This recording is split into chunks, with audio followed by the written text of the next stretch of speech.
السلام علیکم ورحمۃ اللہ وبرکاتہ.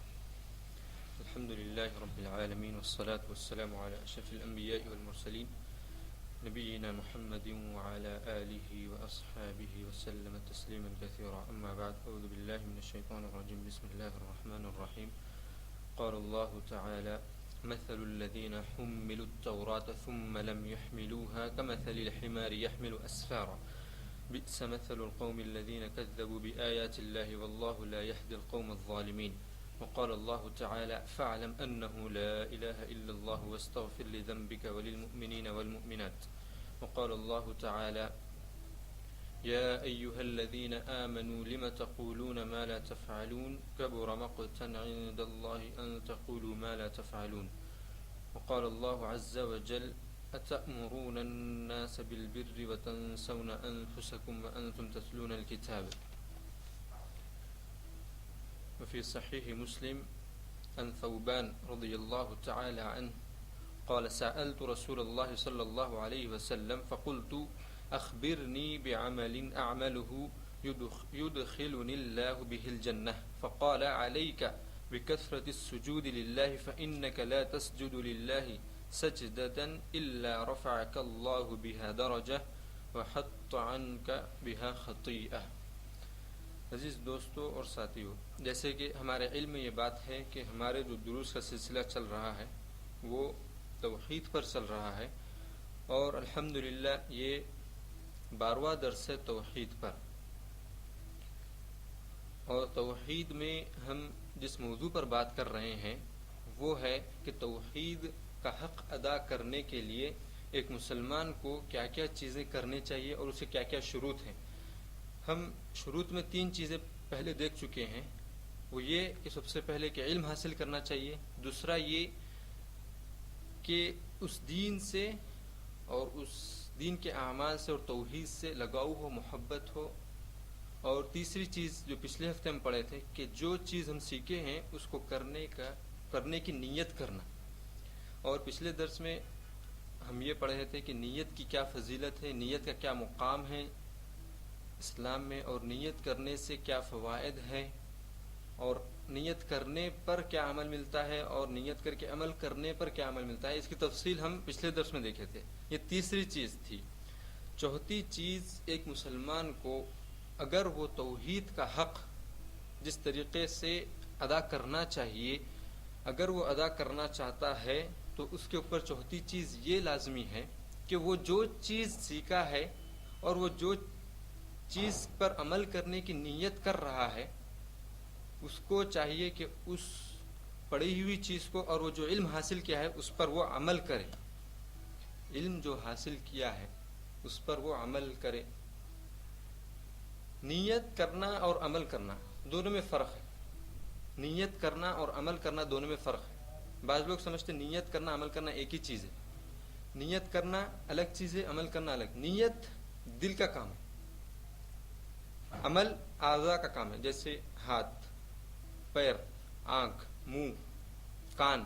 یہ چیزوں سے انسان عمل کرتا ہے، نیت نہیں کرتا. یہ چیزوں سے نیت کس سے کرتا ہے؟ دل سے نیت ہوتی ہے. اللہ یہ کہ بعض امور جو اسلام کے ہے جس کو زبان سے نیت کرنا ضروری ہے، جیسے کہ کلمہ توحید پڑھنا زبان سے ضروری ہے. کوئی شخص یہ بولے میں نیت رکھتا ہوں صرف توحید ہے میرے دل میں کلمہ نہیں پڑھوں گا، یہ غلط ہے. اس کے علاوہ عمرہ اور حج کرتے وقت آپ کو نیت کرنا منہ سے لازمی ہے. آپ دل سے یہ بولے کہ میرے دل میں نیت ہے اور میں نہیں کروں گا، غلط ہے. کیونکہ رسول اللہ صلی اللہ علیہ وسلم کا طریقہ یہ ہے کہ آپ صلی اللہ علیہ وسلم زبان سے نیت کرتے تھے. اس کے علاوہ جب آپ ذبح کرتے ہیں تو آپ کو بسم اللہ زبان سے بولنا ہے، دل میں نہیں. اور جس کے لیے آپ ذبح کر رہے ہیں اس کا نام لینا ضروری ہے، جس کے عوض میں. اس کے علاوہ اور جو بعض تھوڑے بہت امور ہیں وہ زبان سے ادا کرنے کے نیت کے. باقی کے تمام اسلام میں 99% ایسی چیزیں جس کا تعلق نیت کا دل سے ہے. اور اس کے بعد ایسی چیزیں ہیں جس کو عمل کرنا ہے. جو علم ہم سیکھے ہیں اس پر عمل کرنا. جتنے دروس ہم توحید کے ابھی تک ہم پڑھے ہیں، اگر ان دروس میں جو علم ہم نے حاصل کیا ہے اگر اس کو کما حقہ اگر ہم اس پر عمل کریں تو پھر ہم کو اور علم سیکھنے کی ضرورت نہیں. یعنی اتنا ہم سیکھ چکے ہیں، ہم کو اتنا معلوم ہو چکا ہے کہ یہ کس طریقے سے کرنا ہے اور کس طریقے سے کرنا ہے، لیکن ان چیزوں کو عمل میں لانا، اس علم کو عمل میں لانا بہت ضروری ہے۔ کیوں ضروری ہے؟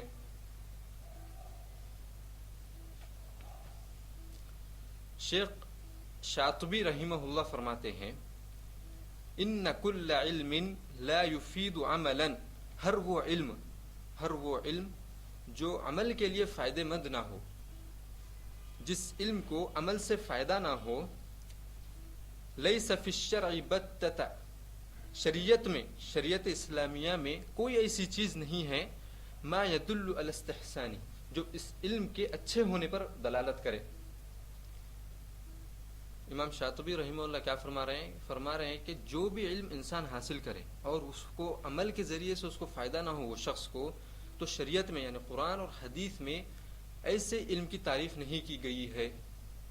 کیا مطلب اس کا مطلب یہ ہوا کہ اللہ تبارک و تعالیٰ اور رسول اللہ صلی اللہ علیہ وسلم اگر کسی علم کی اگر تعریف کیے ہیں تو وہ علم ایسا علم ہے جس پر عمل کیا جاتا، اور اللہ تبارک و تعالیٰ اور رسول اللہ صلی اللہ علیہ وسلم جس علم کی مذمت کیے ہیں، جس علم کو ناکارہ بتائے ہیں، وہ ایسا علم ہے جو علم تو حاصل کیا شخص نے علم حاصل کیا، لیکن عمل کو سو دور، اس کو اگر دیکھے تو لگتا ہے کہ وہ علم حاصل ہی نہیں کیا۔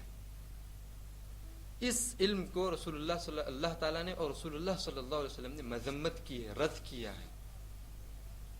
یہاں پر ہم جو مجلس جمع کرتے ہیں یا پھر دنیا میں کہیں بھی مسجدوں میں ہو، کہ آپ جہاں پر بھی دنیا میں جاتے ہیں، جہاں پر بھی درس ہوتا ہے، وہاں بیٹھنے کا مقصد صرف یہ نہیں ہے کہ آ کر کے بیٹھے اور دو باتیں قرآن اور حدیث کی سن لیے اور یہ سمجھ لیے کہ میں یہ اٹھنے سے پہلے میرے گناہ معاف ہو گئے مجلس میں سے، اتنا ہی ہے میرے لیے بس۔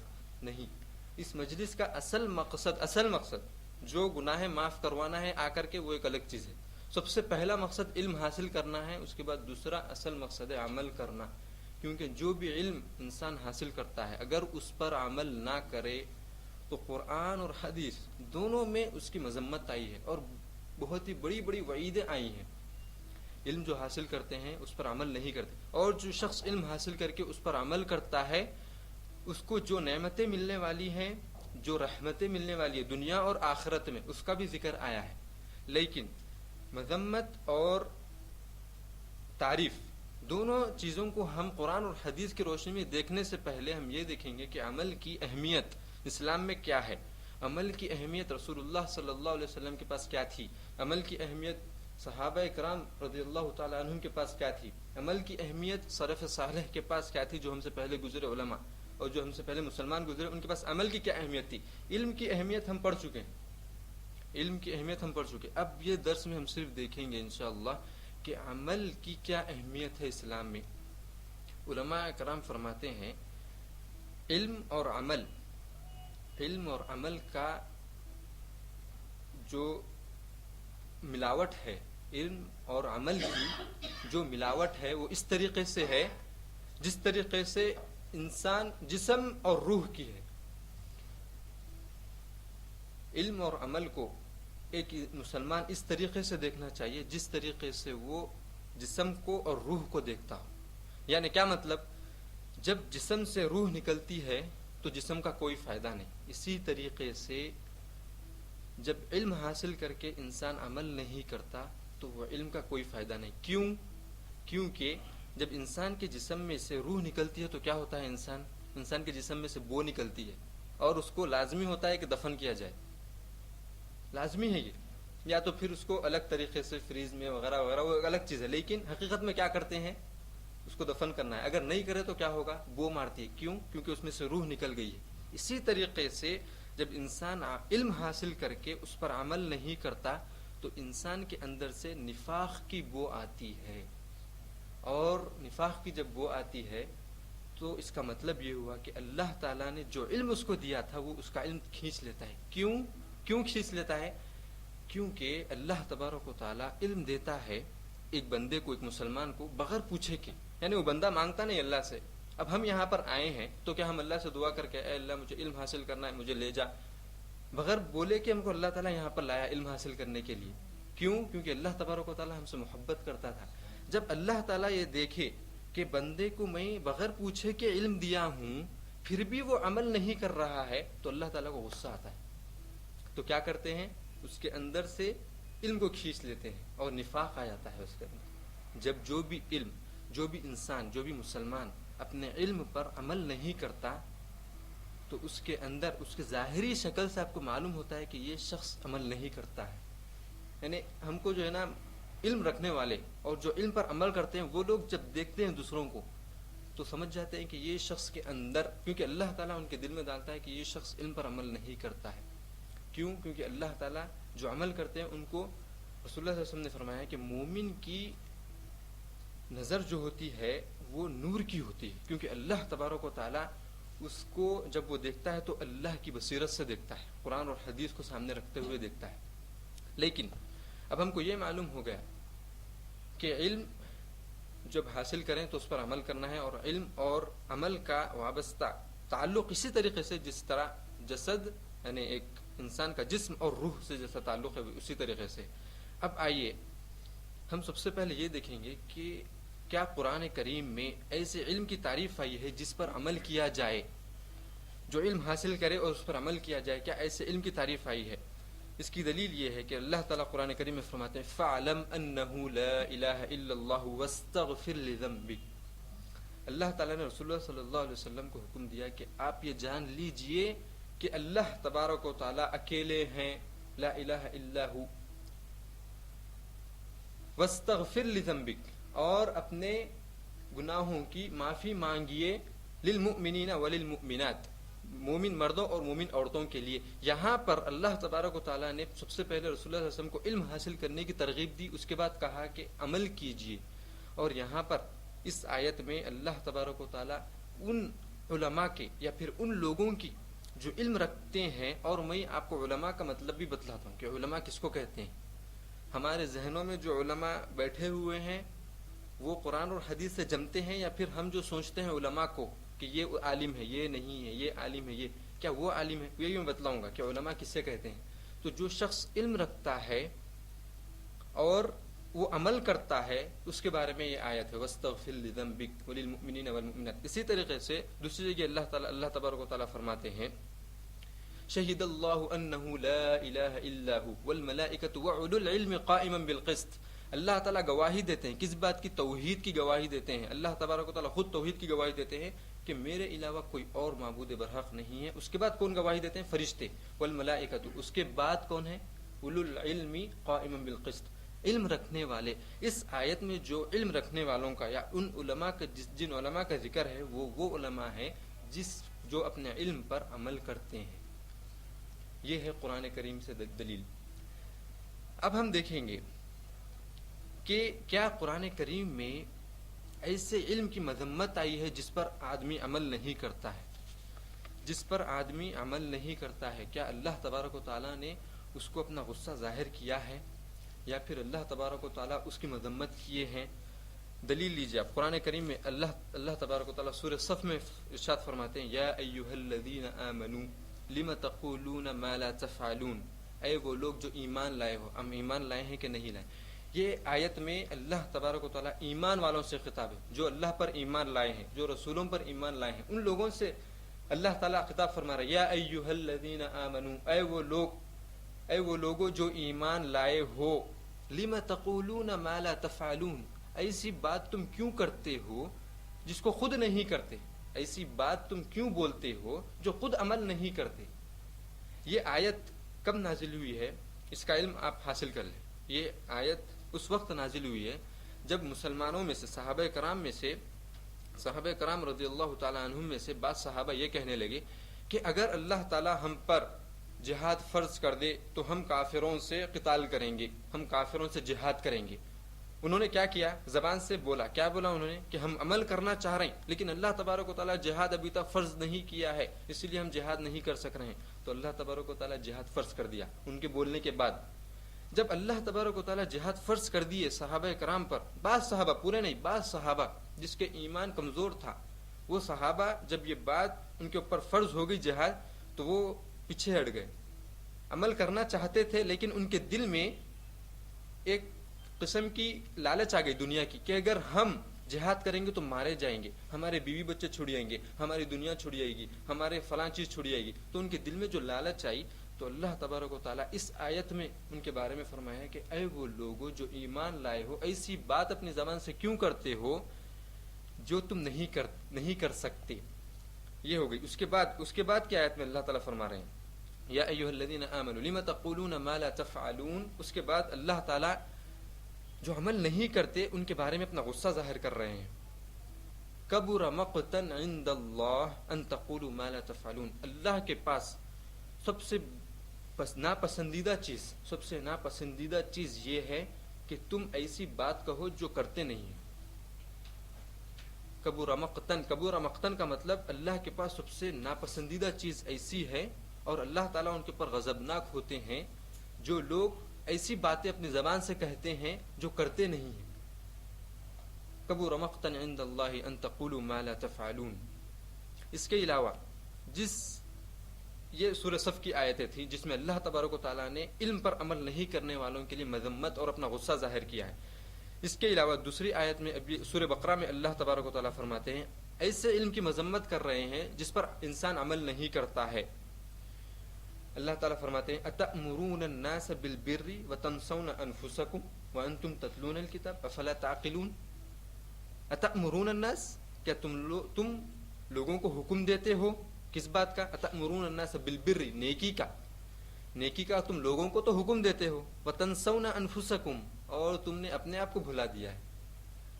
اتأمرون الناس بالبر وتنسون انفسکم وانتم تتلون الکتاب, اس حالت میں کہ تم خود کتاب یعنی قرآن اور حدیث کو تم خود پڑھتے ہو اور تم لوگوں کو حکم بھی دیتے ہو اور خود عمل نہیں کرتے.